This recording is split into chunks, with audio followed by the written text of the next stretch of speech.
kuwani waa shuruudaha looga baahan yahay inanka guursanaya inanta ay walaalaha yihiin madaxweynaha waqooyiga Kuuriya Kim Jong Un. inanta gaashaanqaadka ee ay madaxweynaha walaalaha yihiin Kim Yong Chol oo da'deedu 29 jirka ay ku jirto sanadkan ayaa waxay hadda noqotay marwada koowaad ee qaranka Kuuriyada waqooyi kadib markii darajo sharafeedkaasi ay u magacaabeen xisbiga talada dalka haya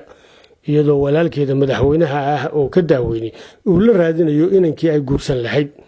iyadoo la kala saarayo 30 nin ee u horeeya ee guurkeeda u soo ardaadhiga iyadoo 30kooduba isku dayayaan inay ku guuleystaan qalbiga inan kaliya laakiin ninka koowaad ee wadanka walaashi. waxaa hore u jirtay in nidaamka siyaasadeed dalka ka jira oo inanta u raadiyay cid kursata sanadkii 2012 laakiin goor dambe lagu andacooday in la waayay cid u qalanta waxaana xilligan dib boorka looga tumay qorshahaasi lagu doonayo inankii guursan lahaa Kim Yong Un oo shuruudaha laga doonayo ay ugu horeeyaan inuu ka baxay jaamacadda Kim Il Sung dhererka joogiisuna ka badan yahay 1 mitir iyo 75 sentimitir muuqaal ahaan wanaagsan kana tirsan militariga wadanka.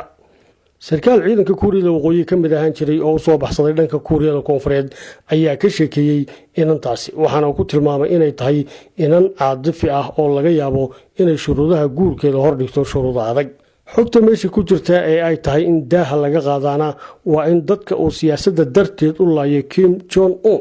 ay ugu horeeyaan dadka xididka dhow isagoo si xun u dilay raggii madaxda ahaa ee qabay eedooyinkii iyo in maabtiyadii cid kastaana hadda ka baqayso guurka walaashi taasina ay tahay sababta keentay in iyadoo 30 jir ay haddana ilaa maanta si ahaato